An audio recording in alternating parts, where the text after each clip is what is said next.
Hello, welcome back to Bradow's Blockbusters. I'm Michael Bradow. I'm Jeremy Elves. And this is a review of the 2008 war drama, The Boy in the Striped Pajamas. It's rated PG-13. It's an hour and 34 minutes long, directed and written by Mark Herman. It's available on Hulu, Prime Video, and Vudu. And then, as usual, I have the scores from Rotten Tomatoes, IMDb, and Metacritic. The tomato meter score is 64%, user score is 85, IMDb is a 7.8, and Metacritic is 55. Pretty mixed reviews. Very mixed. Yeah. Very mixed. No awards worth mentioning No either. awards worth mentioning? Surprisingly not. That's odd. It seems like a movie that should get some... I thought this movie would definitely be Oscar bait. Yeah. But I guess not. Maybe because the Holocaust. Too sad. Yeah. But anyways, let me read off the plot for us. What do you think? Sure. During World War II, 8-year-old Bruno, Asa Butterfield, and his family leave Berlin to take up residence near the concentration camp where his father, David Thewlis, has just become commandant. Unhappy and lonely, he wanders out behind his house one day and finds Shmuel, Jack Scanlon, a Jewish boy of his age. Though the barbed wire fence of the camp separates them, the boys begin a forbidden friendship, oblivious to the real nature of their surroundings. Damn, that friendship. More than halfway through the movie, they formed a friendship. You know what? I think you mentioned all your fun facts during the commentary track. Except one, that's that big red one there. You want to take up No, trivia or me? You said it. Right, You're the trivia man. So Rupert Friend initially turned down the role as Lieutenant Kotler. I can't speak to it. Well, of course he turned down the role. His name is Friend. Why would he be an enemy? Because he was shocked by the violent nature of his character. He said, and quote, "I mean, it's not particularly flattering to be associated with people who attempted to exterminate an entire race. I'm not a shouty person, and I'm not violent. The character scared me. But then I realized that was probably the point. It was about putting a human face on cities. Atrocities. Fuck, man." However, Friend struggled throughout filming and being withdrawn after shooting or harrowing scene. So, and everything else, yeah, the ending was a bit different. Bruno's hair looked like Hitler. Yeah. Vera Farmiga's the only American. Which we love American representation. And Mark Herman said it was difficult to shoot the final scene. Of course it would be. Yeah. Yeah, that's pretty much it. So I guess we just mentioned the cast, right? Yeah. Well, now he's blonde. But yeah, but we start with Bruno, played by Asa Butterfield. As I already mentioned, he was in Nanny McPhee's Peregrine's Home for Peculiar Children. Oh, I forgot. He was Hugo in Hugo. Yeah. Oh, yeah, he was Hugo. He was in A Brilliant Young Mind, Time Freak, Slaughterhouse Rules. The Wolfman. Then came You, The White Circus, The Boss Baby. No, what? Way. The Boss. Son of Rambow. Right Place, Wrong Tim. Mr. Nobody, the year directly after this came out. The Space Between Us, Ender's Game. Just a few roles that you might recognize. Yeah. I already said mine. I forgot he was even in The Wolf. He's also been in Sex Education. That's a show. Yeah. So. And he's the main role. Yeah. So I guess that's what he's up to now. He's up to that show. He's learning about sex. Go off. Well, to be fair, movie about sort of around the Holocaust. He's been in the movie where a wolf tries to kill him. He's been in the movie where he's poor and he lives in a freaking building with a clock. He's dealt with the nanny with a big stick, and he's dealt with timber and a home for children. Yeah. So I'm pretty sure none of them have sex ed in their universes. Well, I feel like Miss Peregrine's Home for Peculiar Children would have been good to have sex ed, because like these kids, they're never gonna like actually know what normal people do. But also that's where Asa is. He's already grown up by the time. There's all those other roles in those movie kids. Yeah. So I'm pretty sure you're right about that. So, I guess next up would be Shmuel, played by Jack Scanlon. No. Yeah, no, he's Shmuel. Yeah, he's just Shmuel. He nothing else. Well, Friendship Beyond the what's it called? Friendship Beyond the Fence, short documentary the year after. Married Single Other and Runaway. He was in those. But like nothing really else. He is known, I guess he will always be known. Shmuel. Yep. Not even as a joke. There's just no other. He has no other film credits. It's funny because he did good. Oh yeah. Such a small. He got. I mean, he is the title. He is the title. The title role. Yeah. Yeah. So. But I guess he didn't want to do acting, so you can't. Fair. You have actors who tried it, and that's it. Yeah. That's true. But I guess next up would be to a person who has a lot of credits. Yeah, Vera Farmiga. She does a lot of horror, I see. Recently, yes. Recently, in 2010s. Like, what did The Conjuring. The Conjuring. whole Conjuring universe. Yeah, Conjuring 2, Annabelle Comes Home, The Nun, Orphan, Conjuring 3. Orphan. Well, that's another horror movie. Yeah. Godzilla King of the Monsters. Oh yeah, she was in the Manchurian Candidate, the remake. The Departed. She's gonna be in the new Hawkeye film, I think. If it's a film or a TV show, whichever one. Up in the Air. Skin. At Middleton, which I saw with Daly in it. The Departed. Bates Motel. The upcoming The Many Saints of Newark. Funny cause she's a Jersey girl. Yep. Henry's Crime. In Transit. Joshua, 2007. Votes for Women. Or no, sorry. I was reading the poster, not the name of the title, not the title of the movie. Iron Jawed Angels. That's what it is. Oh, yeah. The Dummy. A Heavenly Vintage. So yeah, quite a lot of shit. She even did stage, theater. Yeah, television. So much. I feel like she's gonna be that one. She's gonna be that one the most. Right. But yeah. So I suppose we move on to the next cast member, David Thewlis, who played Rolf. Oh Lord, I think that's his dad. Yeah, that's the dad. Yep. He was in Naked. James and the Giant Peach. Dragonheart. I should specify Naked from 1993, not the recent Netflix comedy starring Marlon Wayans. Oh God. He was in Harry Potter and the Prisoner's Azkaban. 7 Years in Tibet. Wonder Woman from 2017. Basic Instinct 2. Ew. Dragonheart. He was in the Omen remake. He was in The Big Lebowski. Avatar. Oh, I missed that. He's supposed to be in Avatar 2. Red 2. Will you do me a favor and read that one? Because I refuse to say that word.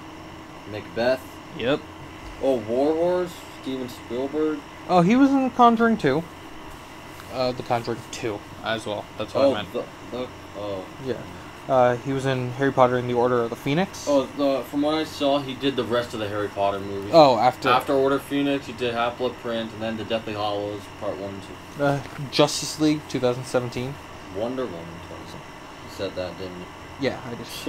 I don't know why it has him as Avatar 3. Yeah. But no Avatar 2. It's on Google. It says he's supposed to be in both Avatar 2 and 3. Avatar 3 is already have its own Wikipedia page, but yet Avatar 2 is not even out yet. He was in Basic Instinct 2. Divorcing Jack. Yeah. The Zero Theorem. Rare Beasts. Big Mouth. Oh, Big Mouth. He's on Big Mouth. Big Mouth. Yeah. Wow. Dinotopia from 2002. Fargo. So okay, so he's got a lot of stuff to do. Yeah. Yeah. So you know what? Go off, David Thewlis. You were a bad father in this movie. Accurate. Oh. Damn it. Okay. So next up would be Gretel. Mm-hmm. Bruno's sister. Yeah, played by Amber Beatty. Just like Shmuel, really just boy in circle pajamas. Oh yeah, Friendship Beyond the Fence, Jinx, and Mr. Baby. Whatever the fuck Mr. Baby is. Yeah, so short for her. Yep. So I guess we can just move on to the guy who didn't want to be in this movie. Yeah, he didn't want Lieutenant Kurt Cotler, played by Rupert Friend. Right now, for me, I just see boys dress pajamas for now, but other than that... What about Hitman, or The Young Victoria, Yeah. or Cherie, or The Death of Stalin, Startup, A Simple Favor, Infinite, Yeah. Jolene, Lullaby for Pie? Not seen any, except boys dress pajamas. Oh, no, I've not seen any of these either. I'm just saying, like, these are other movies that he's done. Yeah, I know. Slumdog Millionaire. Slumdog Millionaire. And The Zero Theorem as well. He was in The Zero Theorem. It's a lot of stuff I don't remember. Oh, yeah, no, definitely. A lot of shit I'm not recognizing, but yeah, he was in them nonetheless. Sorry.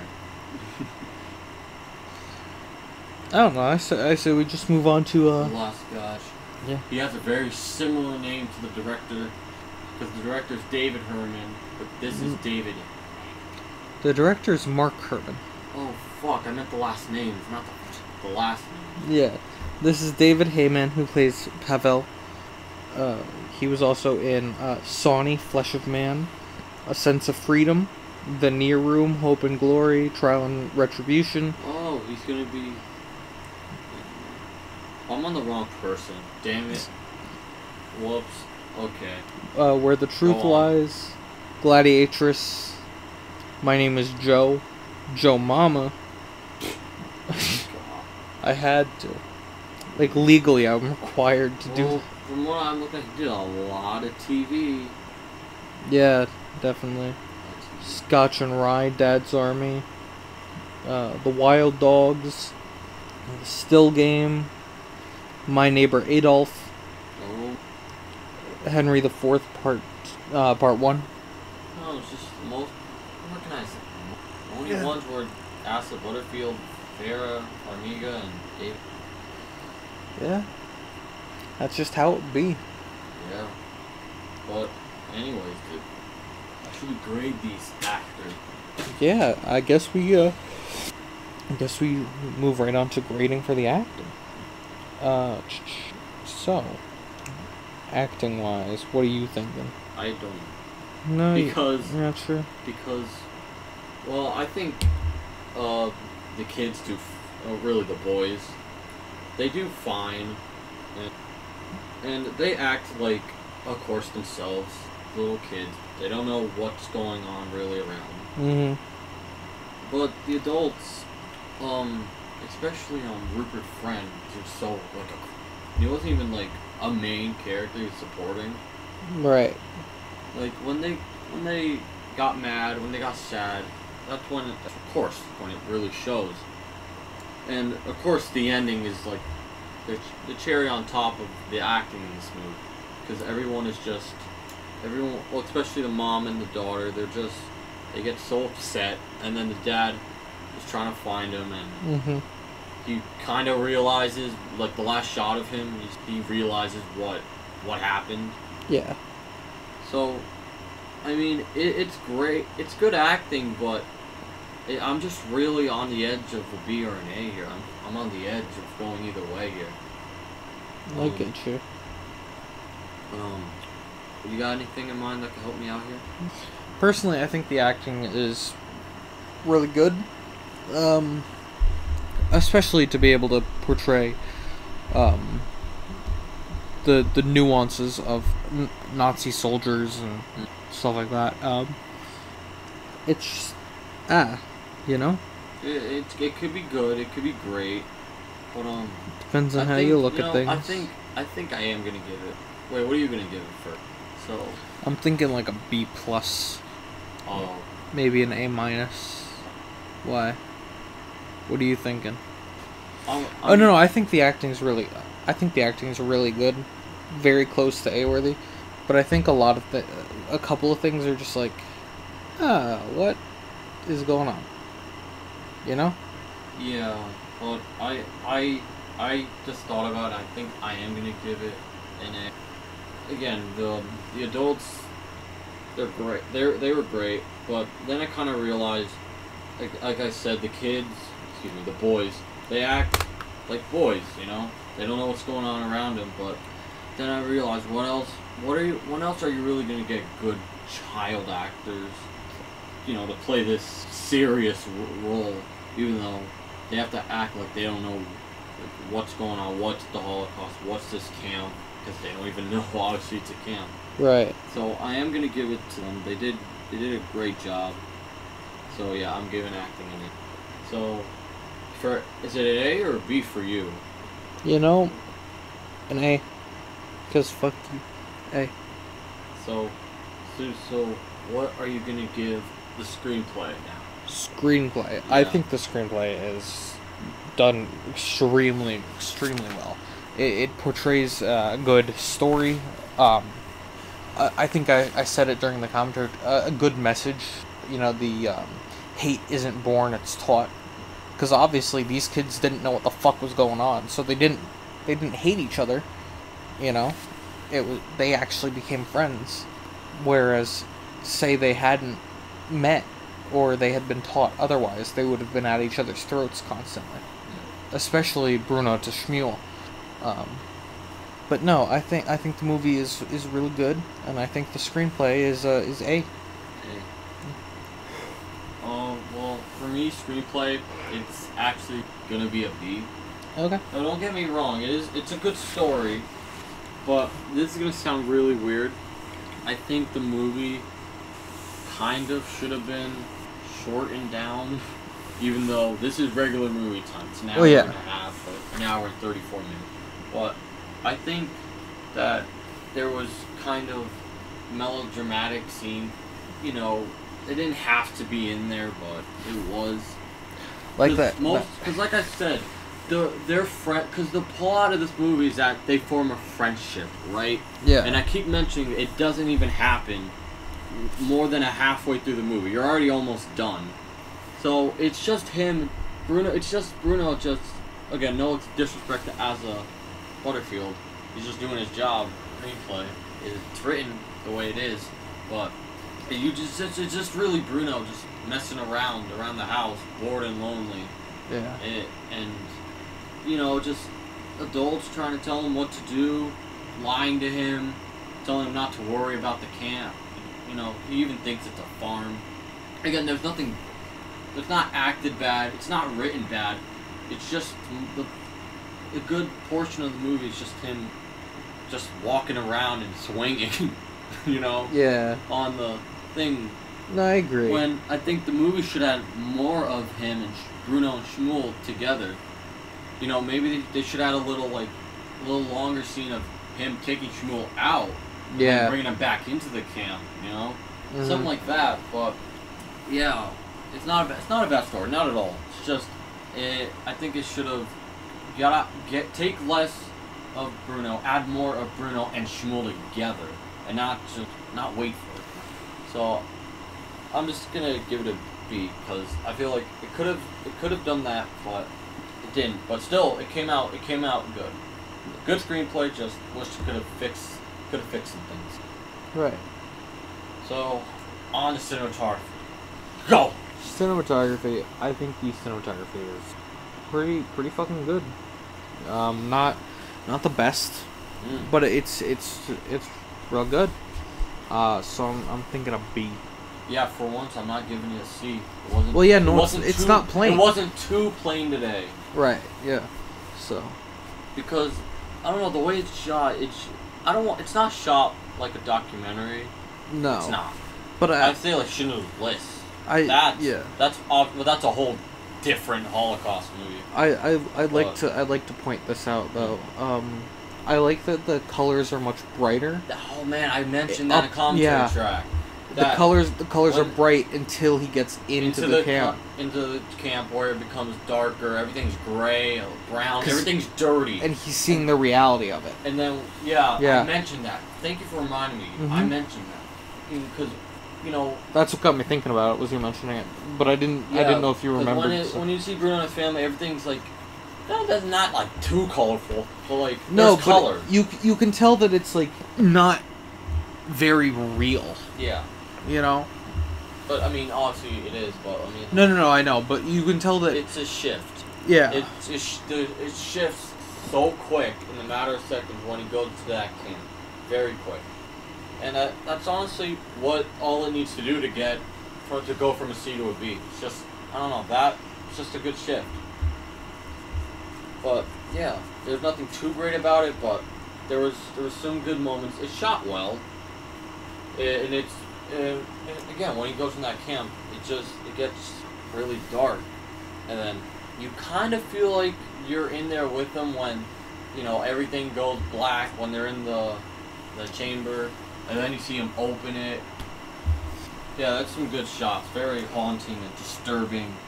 Something obviously you would never want to experience in your life. And the way it's shot, you feel like you are. Right. So, yeah, I'm giving it a B too now. But last thing would be, again, not spectacle, but we agreed on production design / costumes. Not really costumes. It's just, except for the people, the Jews. Yeah. Just the Jews. Just that. Other than that, everyone is just, it's old, like, clothes from the 40s. Can't really rate on that. But they I'll look say they're good. I'll Yeah. say they're good. No grade. They look good for the time period. And yeah, production design can't even get a grade 2 because camp was filmed outside. And the house is probably just a regular house. Yeah. So or a set, one or the other. Still good, but yeah. just we have to mention because it's a period movie. Oh yeah, set in the 40s. It's the Nazi during the Holocaust. Blah blah blah blah. Just a quick mention. It's good, but it's not. I don't think it's worth really great. Right. Just a good mention. But overall. Yeah, an overall. What are you giving this great sad movie in your opinion? I feel weird saying words, right? Because who doesn't?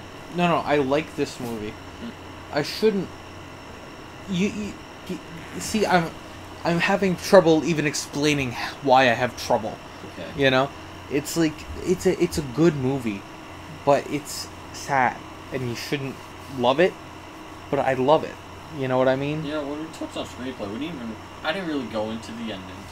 Again, it's sad, but you know me. I don't really get sad at me. No, I know. I mean, it is sad, but just this one, obviously, it didn't. Well, yeah, you didn't well up like I did. It didn't leave me up on anything. Yeah. But still, it's the fact. It's very effective. Just again, for me, my problem with this movie. Yeah, you just.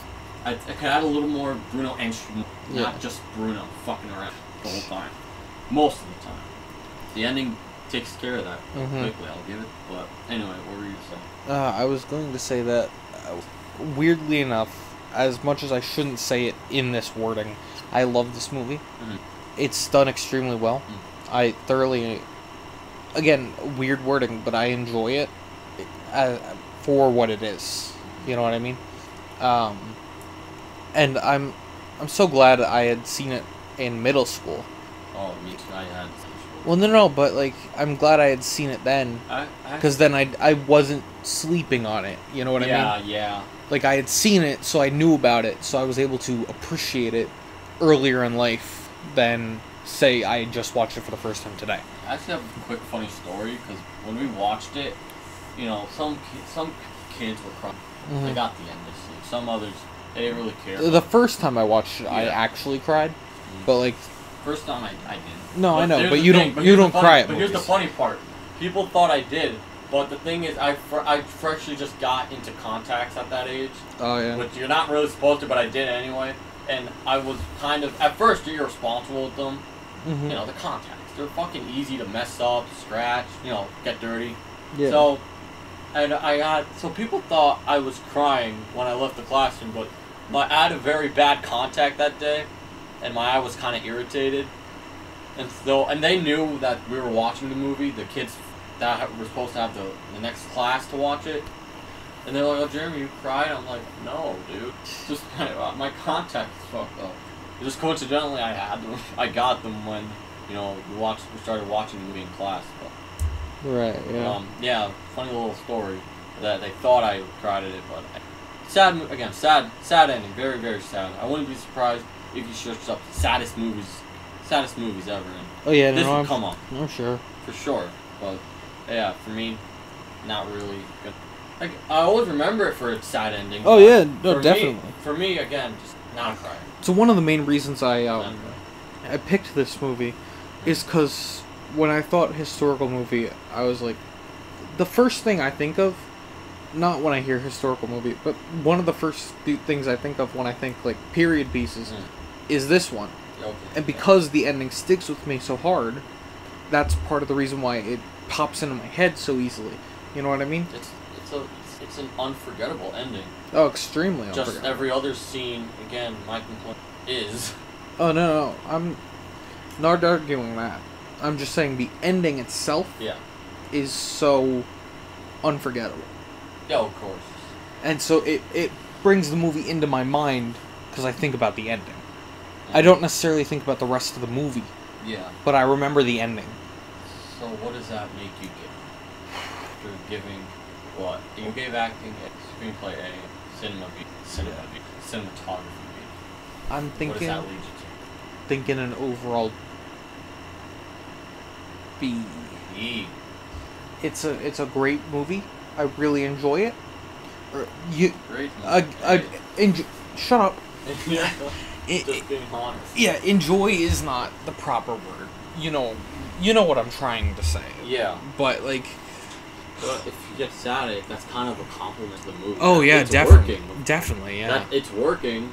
It's making you sad. That's what it wants you to feel. I like this movie, but I also take into the account everything you've said, where the scenes before the ending and stuff, some of them don't have to be there. Some of them are slow. I even read a review saying it could have been a short film. Yeah, it could have, honestly. And so that's what makes me give it a B instead of an A, is because, things that didn't necessarily have to be part of it. You know what I mean? You missed. I did. So, yeah. Well, because you took my grade. That was my grade. Well, we're allowed to give the same grades here. I know, but I never considered this to be a great movie. I would consider it... It's a great ending. A great sad ending. But overall, it's a good movie. Just not overall. It's not I don't think it's a great movie. It's not amazing. It's not like I'm gonna recommend it all the time, but I am recommending it. Overall, it's good. It's just, it's not, I don't think it's worthy of an A. Now, some people might argue, but I think they just feel that way because of the ending alone. Just that. And right. I can't blame them, too. But I don't think it's great, but it's a good movie. B for me. Overall, B. Well, that's pretty much it. I don't really think it's that great. Yeah, fair enough. I guess that's all we have to talk about. What else can you talk about? Just the sandwich you had in his pants. You Oh. want to talk about that? No, I'm good. The sandwich isn't that big a deal. That's a big sandwich, though. It is He a big wasted sandwich, it. but I like- would have been so pissed at him. But- Fuck going to chamber. You fucking forgot the big sandwich. No, you deserve to go in the chamber. You forgot this. Fuck that. I would have. Ooh, that sandwich will go to waste. Ooh. Whoa. But yeah, no. I don't know. I don't think I have anything else to add. I just said my complaints. I think we've said our piece. Yep. So I guess that's about it from us. So if you haven't seen this movie, then what are you doing here? Go ahead and watch it. Be prepared for the ending if you get emotional, right? Well, if you are.